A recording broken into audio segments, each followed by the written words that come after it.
I live in Utopia, Texas, and moved out here in 2000, so it's a little over 23 years. And I thought about moving to the Trans-Pecos or the Hill Country, and I had some friends who moved out to Utopia, and you could just get more land, and it was affordable. And I found this house with a fantastic view, and I love it. I'm not one of those people who left Houston because I hated Houston. I love Houston, but I've always wanted to see what it would be like to live in the country, and I love it.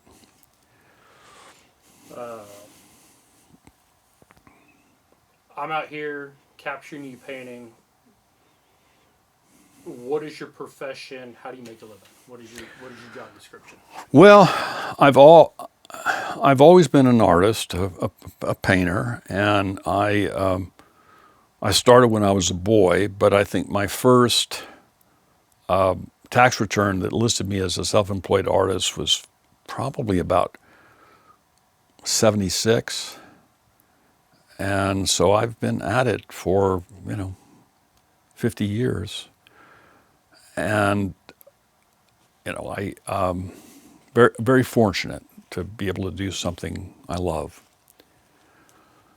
And so let's go back to that boy moment of when did you figure out that art was something that was going to be with you the rest of your life? Well, my grandmother, my father's mother, was a painter, and when I was young, I would stay with her from time to time in Pasadena, California, which is where I was born, and I just fell in love with it, And she set me up with some colors and but her house just reeked of oil paint and turpentine, and I loved it, and so that's been the smell of my life.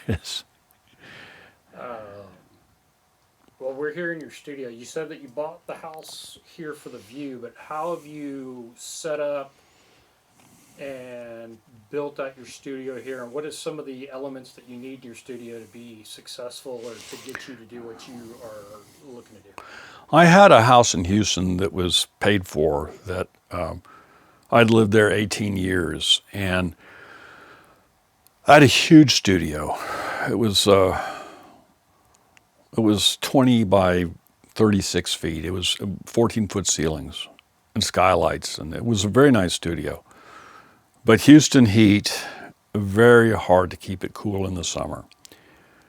And previously I had painted in much smaller studios, and I knew that I didn't want a studio that was too big. It had to be comfortable, because when you're painting, you have to think, and you don't need anything else to, work against you. And I bought this house, and the first week I gutted the downstairs, which is where we are. So the downstairs is all studio, and it's also the coolest room. And then I live upstairs, and the house still isn't finished. It's still, half under construction. It's a perpetual thing. But I bought it for the view and to live in the hill country.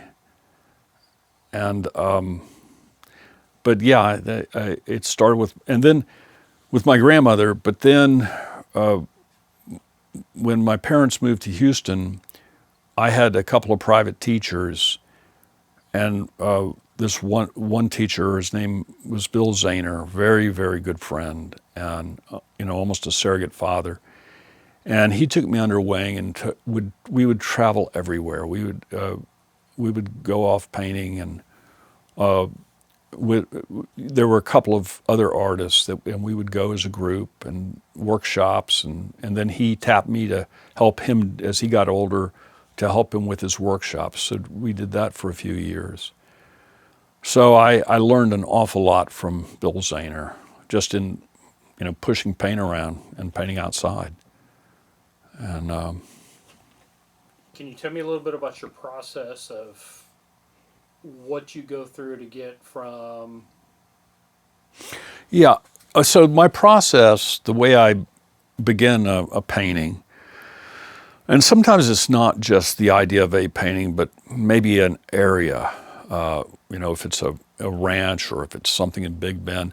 So I will usually go out and I'll paint for a few days, sometimes 4 or 5 days. And in the past, it used to even be longer, I think. And I take trips out west to Utah and Wyoming, and those are 3-week trips where I get up before sunrise, get out, set up, start painting, and paint all day. So it's not necessarily always just one place. If it's a view, a place that I really am sure I'm going to do a painting, I'll usually do 3 or 4 studies outside. And then I come into the studio and I try to do an intermediate painting, something large. When I work outside, it's usually 8 by 10 inches to 11 by 14 in that range. And but then I go in the studio and I'll usually do a larger painting, not very large, but maybe 16 inches, 18 inches. And really try to refine it, try to come up with a better composition with the sky and just the way I'm dealing with the light and shadows. And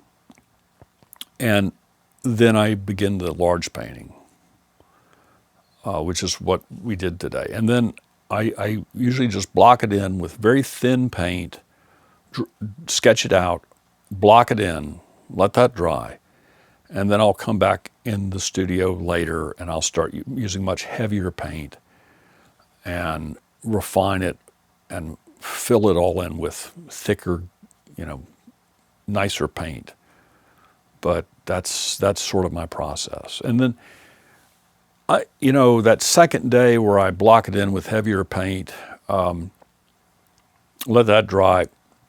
And then I'll go back usually a third time and really try to refine it further. And then the second half of the time I work on the painting, it's just really trying to, if there's a problem, I might just take one little area and try to key it out and really nail it. And then the whole painting can essentially, work off that. But that's more or less my process. Can I get you to pull that wire through just a little bit? Let's see. There we go.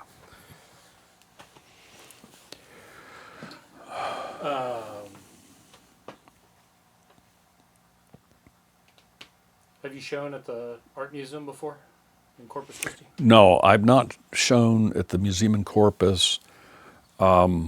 I honestly, I don't show much at openings.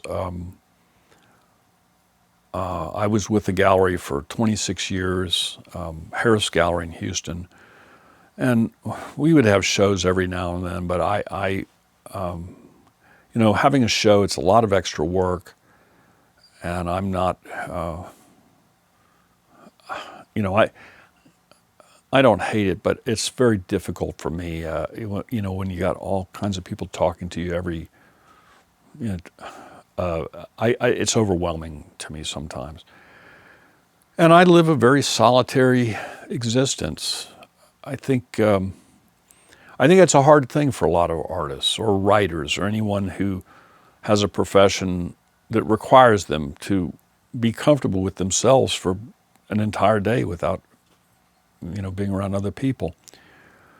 And I love it.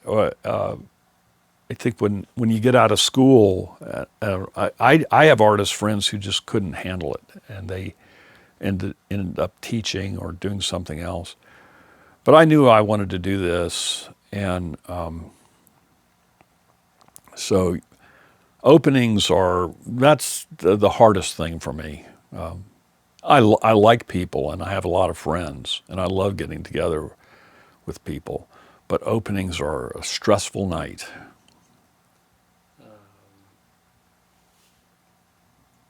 From your grandmother's house into going out and painting, what other formal education have you had in the world of painting? So when I was a teenager, I started taking from Bill Zahner. And then I had not planned to go to college, get out of high school, and I was selling my work. But there were a couple of teachers at the University of Houston, and one couple in particular, John Alexander, who's a well-known artist, Texas artist, and Richard Stout.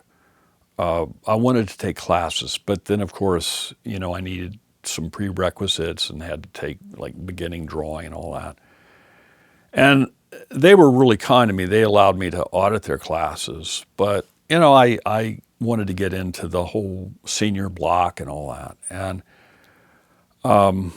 I loved it. And then I took all the academics and everything. So I got a bachelor's from U of H and really enjoyed that time. And the University of Houston had a wonderful program headed by a man named George Bunker. And we would get visiting artists that were just amazing. One time, John Alexander comes in our studios and does studio visits with none other than Willem de Kooning. I mean, that's just, when I was in grad school, we didn't have anyone like that. I mean, this was amazing for a university, a city university like the University of Houston to have these really great artists visiting on a regular basis.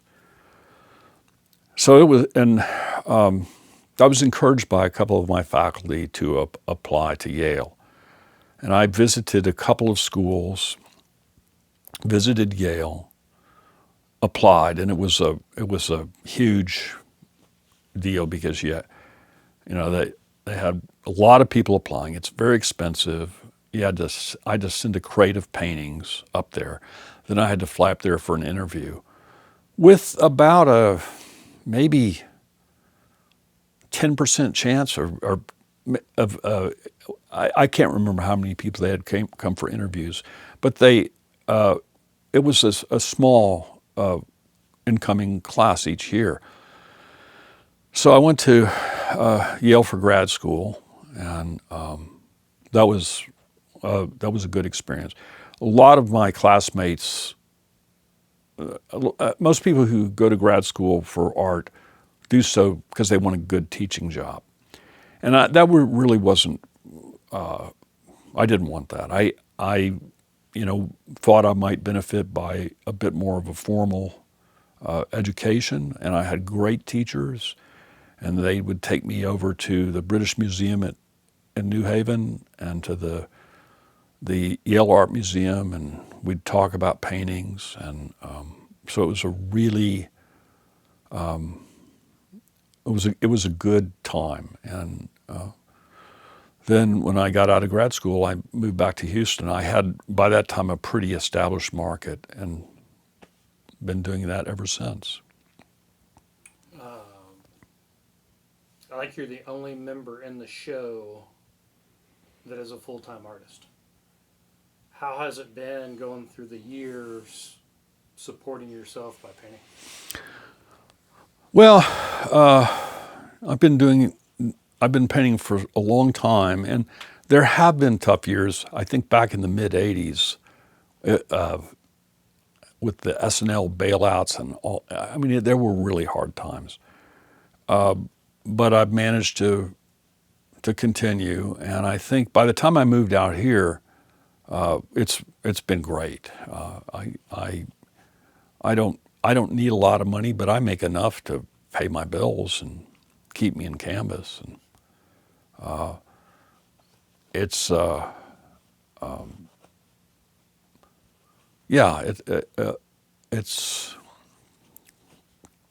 been good.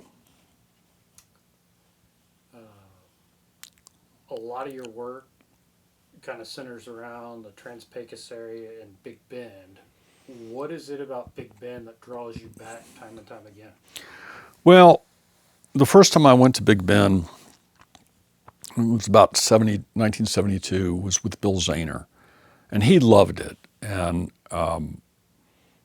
I knew the West, being born in California, and my parents would drive across the country every year, and I loved it. I loved car trips. I loved seeing new places. And my first time to Big Ben, I just fell in love with it. It was amazing. Then years late after that, Bill moved to the Hill Country, moved to Bernie, and I always thought maybe I would want to live in the Hill Country. But I had bought a house in Houston in '82 and had a large studio built, and I was upside down, for 15 years. I kept the house for 18 years, but the property values dropped so much in Houston in the '80s. And on my street, and this was an old kind of blue class neighborhood, on my street, there were a lot of people who just walked away from their homes, defaulted because they just, they didn't see any point of. I think about 4 years after I bought that house, the property values dropped by 45%. It was terrible, and people just defaulted. So I couldn't sell the house, and then now when I moved out here in 2000, I thought, well, I've always kind of wanted to see what it'd be like to live in the country, but I didn't know. I love Houston. I have a lot of friends, the museums, everything, the galleries, the restaurants, wonderful city. And my mother actually said, you should try it. If you don't like it, you'd always move back to Houston. And moved out here in 2000, and I fell in love with it. And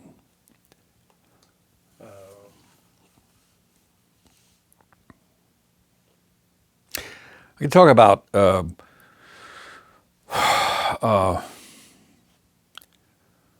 artists that have been influential.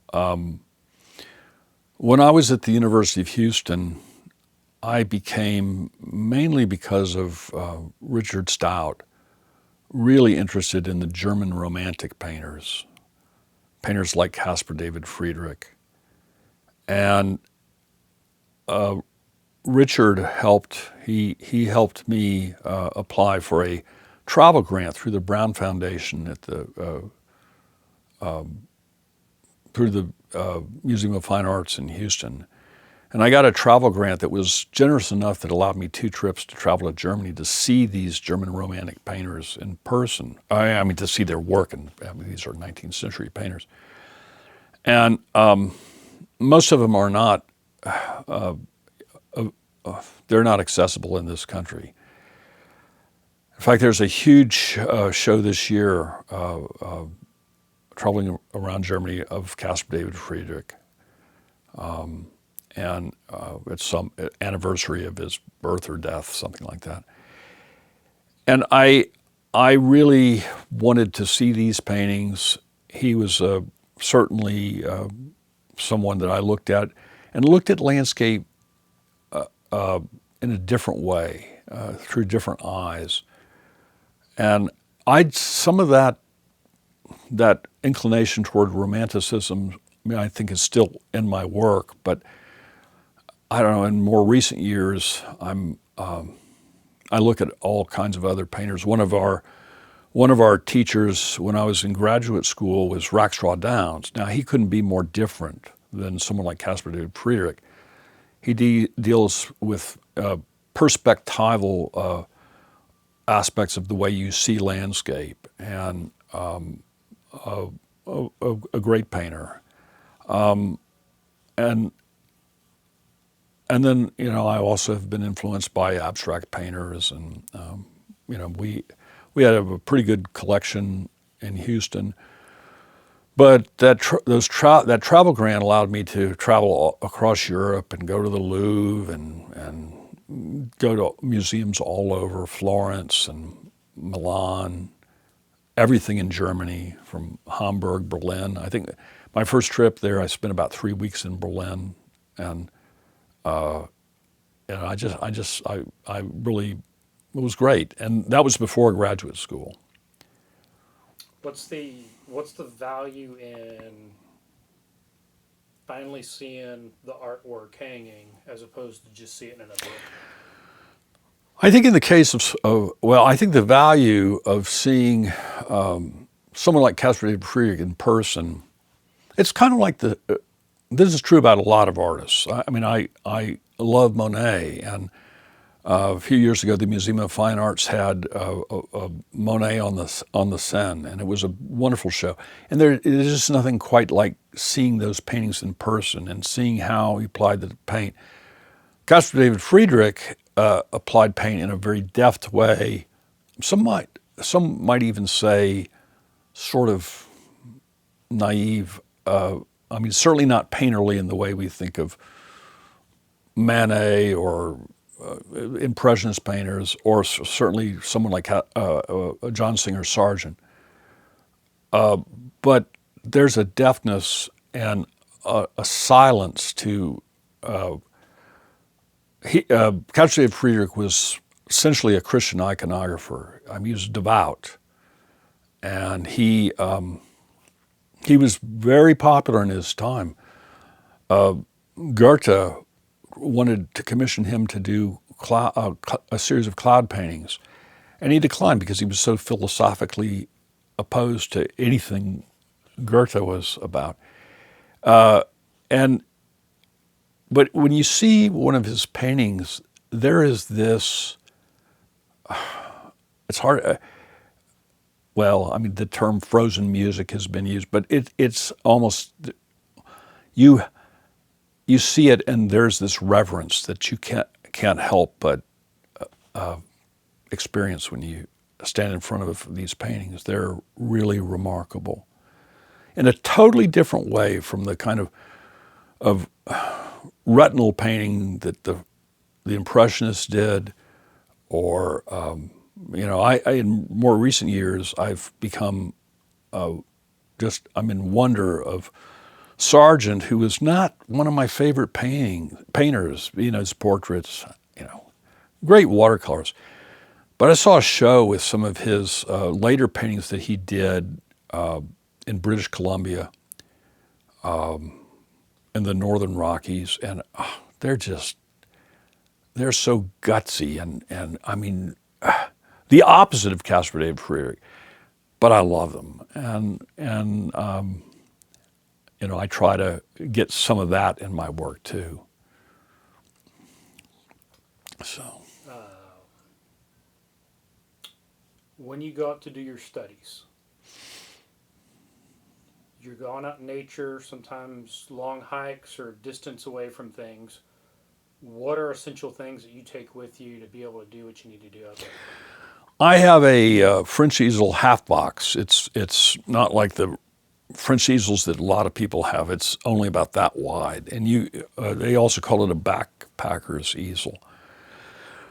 I take that. I used to take much longer hikes, but I'm getting up there, and it's very hard carrying that stuff, for any distance, especially if there's any heat. So I kind of try to stay near a pull out. I might go a half a mile off, but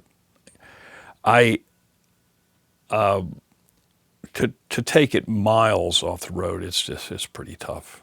I used to, but not so much anymore. And then when you go out and do that, I'm thinking in the past, you're not afforded the luxury of everything you have here in the studio. No. Do you just take a simple palette with you, or what's your selections on what you take out there? Well, my French easel that I take out, and I love it. I mean, today they have all these much more expensive, some of them lighter weight, but I like this because it's concise. It's one thing, one handle that I can hold, and I've got everything. I've got bungees that hold some paper towels and a little trash bag, and it's got all my paints, all the colors I need. It's got my brushes, it's got my turpentine, and then you can also strap panels to this. So it's essentially everything I have in the studio, but on a much smaller scale. And typically I only outside work, as I said, in the 8x10 to 11x14, and not very often larger than that. because I can get more done. I can move on to something else.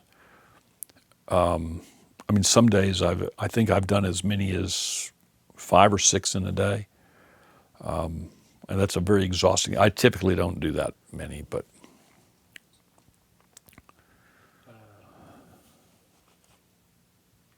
Can you break down real quick? We went from a blank canvas to some chalk lines to laying down thin layers.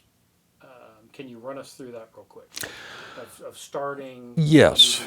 So on this painting that I just blocked in, the the the original study is off to the left.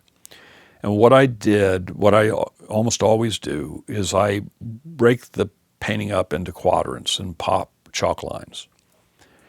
And then I look at the study and I try to find a center point and kind of get an eye. And the only reason why I do that is so that I can, especially when you're working on a large painting, like this was 4 by 5 foot painting.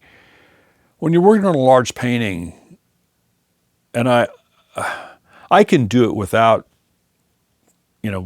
chalking it off into quadrants or into 8 different squares. But if you can do that, you can make sure that this rock is kind of where you want it in the vicinity, and this one's where you want it, and your horizon line, it's where you want it.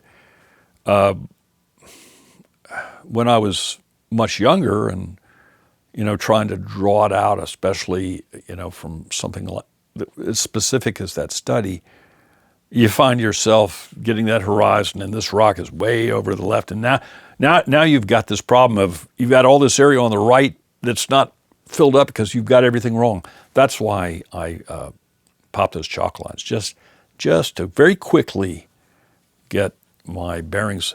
And on a smaller painting, let's say that was 30 by 40 inches, I might not do chalk lines. But on a 5-foot painting, and I've done paintings as large as 16 feet, you have to. It's just, or you're going to be in trouble. And even though I can make a lot of changes in the next application of paint, I'm better off if I'm in the ballpark for all those major shapes. Can you tell me about the layering of paint? You go relatively thin now, but then as you talk that as you go on and get more detailed, can you walk me through that process? Right. Well, I don't know if you're set up, but this is a painting of actually the same ranch as this. And that's on the second layer where I've used much, much heavier paint and really trying to, it's far from finished, but where I'm trying to refine, trying to make sure everything's where it's supposed to be. And I'm trying to get closer with values, with colors, and then it just keeps refining upward from there. And the brushes get increasingly smaller as I get toward the end. The last several days of a painting, I might use, a fingernail's amount of paint, because I've got the painting just about where I want it, but it might be just one little highlight here, or even removing highlights. Maybe it's too busy. So I start out with good-sized brushes, and on this painting, on the next day I work on this painting, I will also use large brushes, but much heavier paint. This one here, you don't have any sky in it, but on a lot of them, in your upper third, you're looking at sky. Is that something that you painted later on, or is that something you saw the day you were out there? Well, for me, it's all about composition, and it's all about emphasis. And this painting, I was so taken by the silveryness of the water, the kind of sparkly. I just loved it, and I'm trying to come up with a composition that, And, a ribbon of bright sky, because this is looking into the sun, a ribbon of light at the top compositionally just wouldn't serve this as well as just no sky. Now I'll try to get more atmospheric later on with those distant mountains and trees, but the subject's really about what's happening with this water and this sort of zigzag composition and the rocks, the placement of the rocks. So sometimes I'll sacrifice painting a sky in favor of something else entirely. And sometimes I'll do a painting where it's 3/4 sky. It just depends.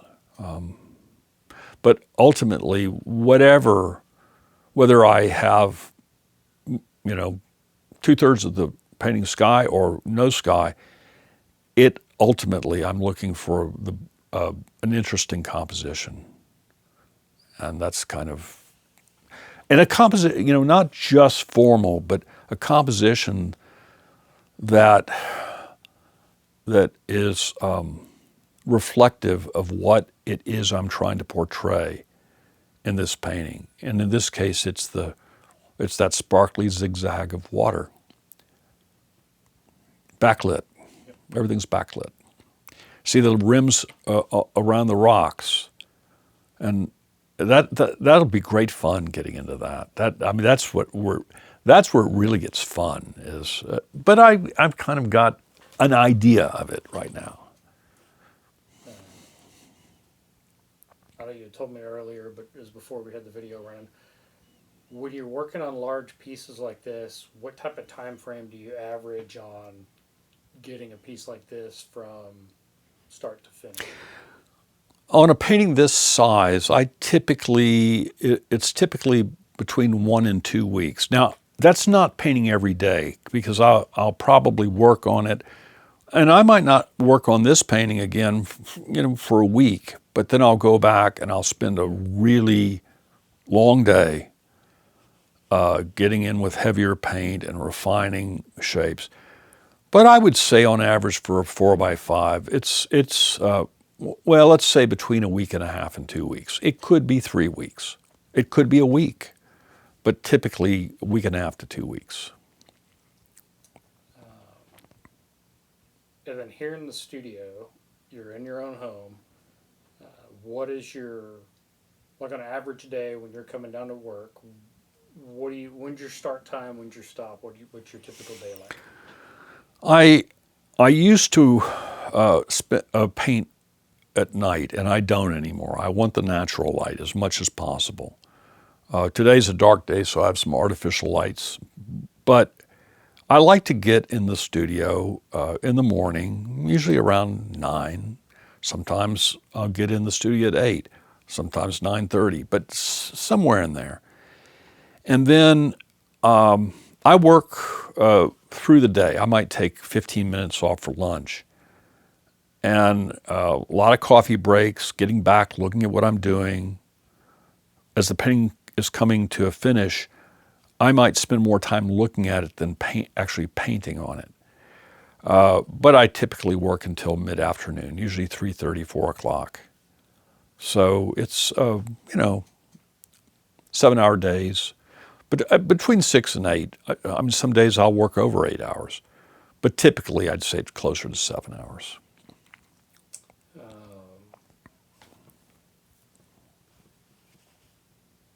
Any surprises moving to Utopia that you didn't know about moving out to the country?